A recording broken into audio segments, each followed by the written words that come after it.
Hello there, tubers, tubettes, and of course the ever-widening circle of crazy people. Today is, what did we decide? July 24th. So I don't know when I'm going to air this video because it's kind of an ongoing deal that you and I are going through here. We first met John about 3.5, 4 months ago, and John was essentially down on his luck, pretty much out of money, had made some poor decisions, and haven't we all? So here we are about 3 months later, something like that. And what happened was the community pulled together and decided to try to support John so he could get back on his feet. And so we were effective in a number of ways of doing that. I'll let John tell you about it. And recently, and from the beginning, I'm just going to say, we've encouraged John to go back home to America, where we think he has the best opportunity for employment, and he can just kind of wait out the next 15 or 16 months, whatever it is, until his Social Security check kicks in, and then he can come back to the Philippines and pick up where he left off. However, John was reticent to do that. And I think it was primarily due to optimism. He had been supplied a computer and he was going to try to work online. He gave that his best swing. Unfortunately, it didn't work out as planned, but the effort was put in. He also is very reticent about being apart from his children, and I understand that feeling too. But I'll let John take it from here as to why you came to the decision finally that you want to go home. Oh, by the way, we've bought him a plane ticket from here to Manila, and we've bought him a plane ticket from Manila to America, and we bought him an exit visa. Is that correct? Okay. So that was, Jim did most of that with you a couple days ago. Yes. All right, so it's not just been me, it's been a lot of guys who are involved in this. So, I guess, John, in your own words, maybe you can bring us up to speed as to what it's been like the last 3 months. Well, there's certainly been some ups and downs, and there's certainly been some drama involved. And the reason why I decided to go back to the U.S. is because I first of all, I don't want to leave my kids, and I really don't want to leave Diana. Like it or not, that's just the way I feel at this point. And but there's really no other choice. There's no work here. I've tried everything I possibly could to try and get work here. I worked at remote task, and that didn't work out. That was just not enough money to support the apartment or utilities or anything like that. So this is what I decided to do. Is it a little bit too late? I don't think so. I mean, I should have done this 3 months ago for sure, but I was still trying to hold on to the strings. Yeah, logically, financially, and all that, it made the most sense to do it the first month, right? But that was, John wasn't mentally prepared for that. And none of us that were involved with John wanted to be his master or his father or we didn't want to tell him what to do. We just wanted to say, we support you. And so the support entailed pretty much getting you an apartment, put you up for a while at a hotel, took care of your kids when they got sick. The hospital. The hospital deal. Maybe you could review that a little bit. What else? Oh, food, clothes, diapers and formula for the kids. Yeah. And really not a lot of frivolous crap, just food, shelter, and the necessities of life. We did go off kilter a little bit when the kids got sick, but I don't think anybody would argue that we misspent the funds because you had a hospital bill with 2 kids with what, double pneumonia or something like that? So anyway, that kind of decreased our timeline. And I think last month it was that I was talking to Rike, and him and I were kind of brainstorming as to how to help you. We'd kind of run out of ideas, and the only solution him and I could come up with was for you to go home. And Rike suggested, well, you're going to have to give John a timeline. And I did. And I said, that was about a month ago, I think. So I think that kind of, for lack of a better word, I think that kind of snapped you out of it, and brought you into like, geez, this is going to end. I'm not going to have an apartment. I'm not going to have any walking around money, and neither of my kids. Am I correct? So your plan when you go back to America is what? I mean, there's a support system in America, by the way. There's a couple of gentlemen, we'll leave their names out of it because we don't have their permission, but they're going to meet you at the airport, correct? Yeah, they're going to. Why don't you talk about that a little bit?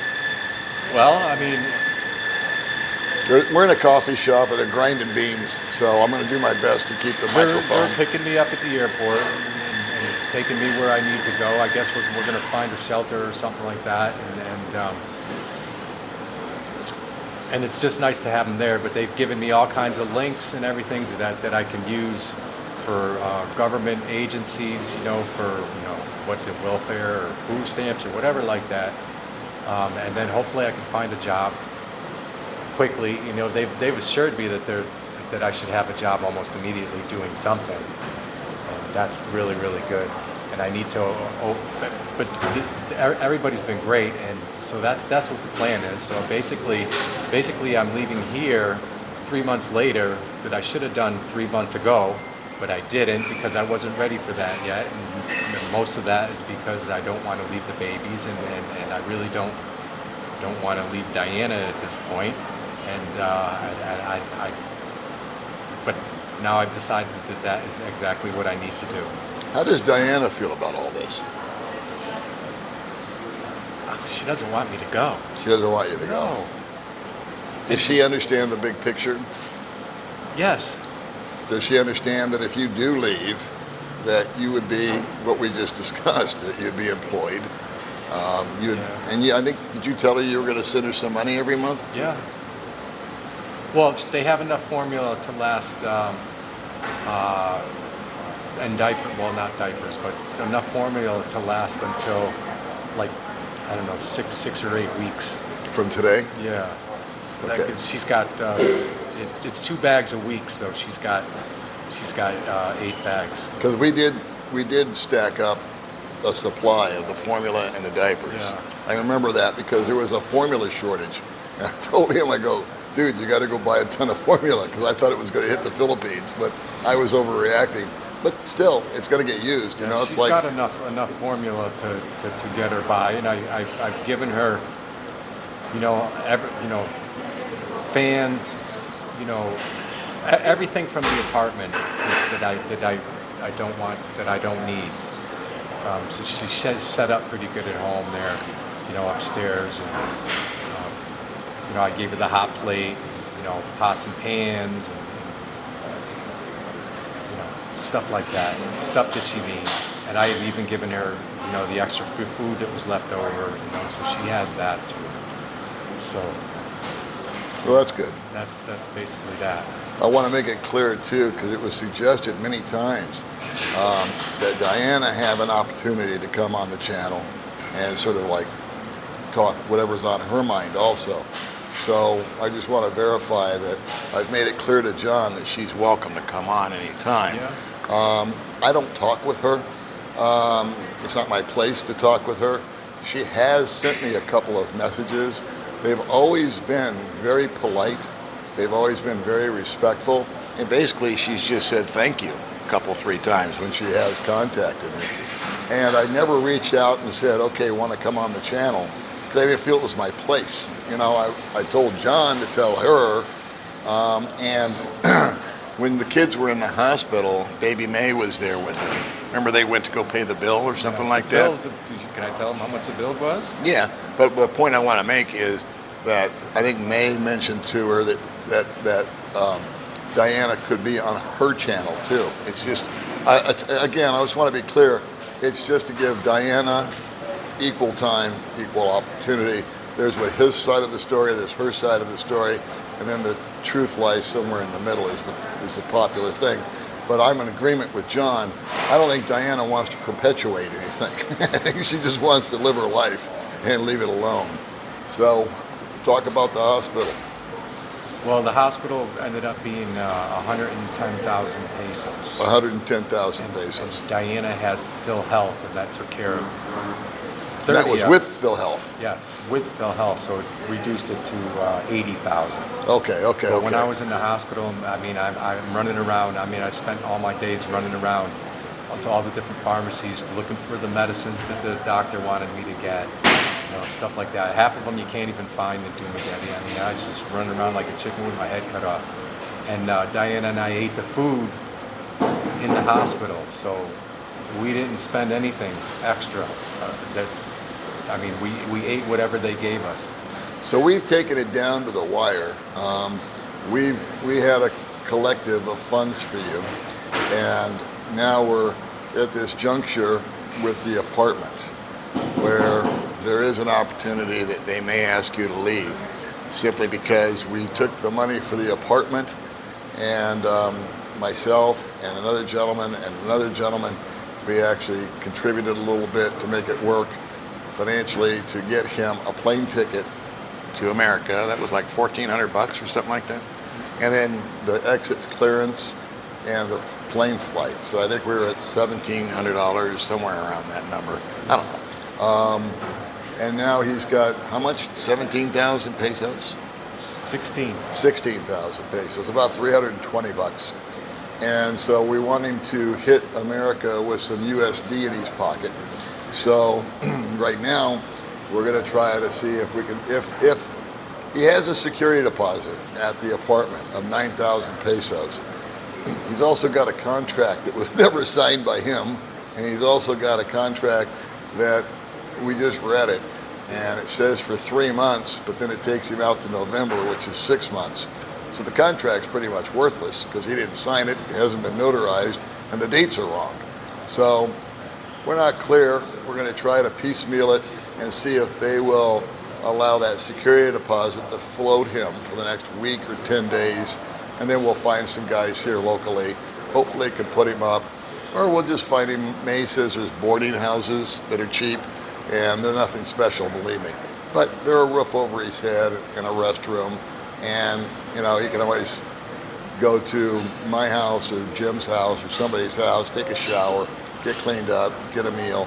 We're only dealing with, 2 weeks or something like that between now and leaving.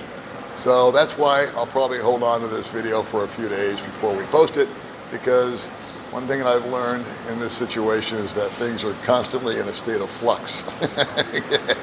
1 minute you guys are getting along, the next minute it's not so good, and the next minute it's great. But that's just typical of relationships. That's just how it goes between men and women. There was ups and downs, and I certainly contributed to the ups and downs, but I'm a little bit hard-headed, like this table.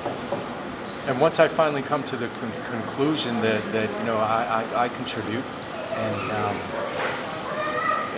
Diana contributes, but we're in a great place right now that I know she really, really cares about me, and no matter what I do, and I know that I really, really, really care about her, and I really, really care about the babies. So that's where we're at right now. All right. Well, I guess that's kind of like the 14-day forecast we're at right now, because we've got 14 days till he's wheels up and on his way back to America. So I would call this a happy ending, but it ain't over yet. No, I'm still, 16,000 pesos to go travel for 48 hours, and then having money in my pocket when I get to the U.S. I mean, it's not a lot of fun.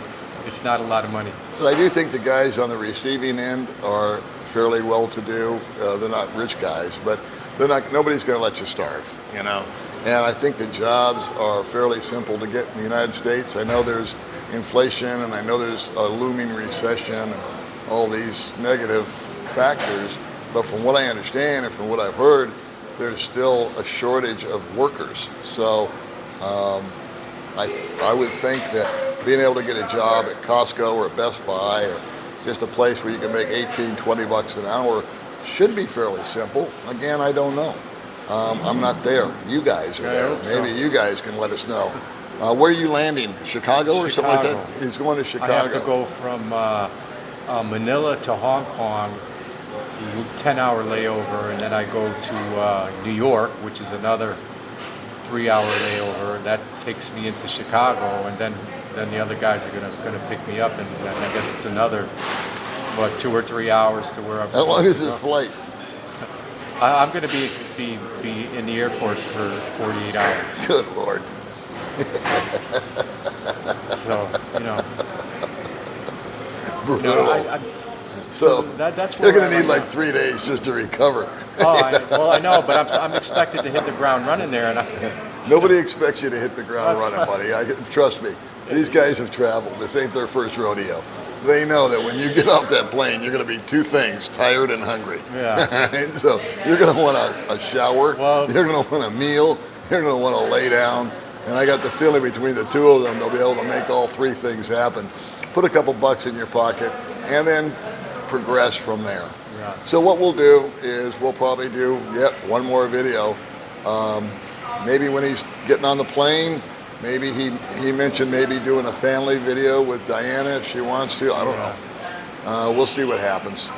Well, the thing is I, what I told Diana, and it's really true, is I need to go to the U.S. because it's easier to do the things I need to do in the U.S. than it is trying to fight through everything here in the Philippines. All the bureaucracy and all that stuff. Right. It's, in my country, it's just, you go down to the Social Security office, like you did it, it's very, very, very quickly. Yeah. So I said, just allow me the time to go get myself together, take a breath, earn some money, and I guess 13 or 6. What did we say? It was a year and 3 months before I hit my Social Security. So I was like, it's not a long time. No. Okay, it's not. And some of the guys talked about sending buy-in boxes or something like that to the kids, and Diana and stuff like that, because she wants to experience the U.S. as much as she can, even if it's in a box. Copy that. And the other thing that I was trying to tell John when we were sorting through all this was that there's a lot of brave men and women that get deployed. They serve in the armed services, and they have to go into danger zones, and their spouses wait for them. And these guys are under fire, and these women are under fire. And the only thing you really need to do is find a place to live. And I know that's daunting, but in comparison, you know what I'm saying? Well, at least there's somebody who's gonna help me a little bit. Yeah, you got somebody on the receiving end that's gonna help you. Like I said, no one's gonna let you starve. No one's gonna kick you to the curb like a dog. This thing on my neck. Yeah, let's talk about that, because people ask about it all the time, and I'm always forgetting. Well, it's there. I mean, that's it. And the guys are very, very.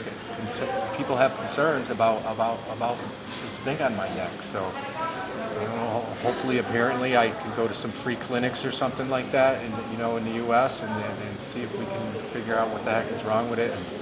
And I certainly wouldn't mind having it taken off my neck.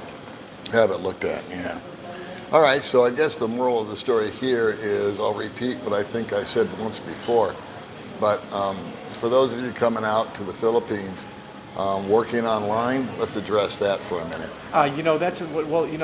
While we're at it, this time I'm going to do things correctly. Thank you. And that means that's from you guys, and even though we butt heads, Paul, all the time, I finally accepted it.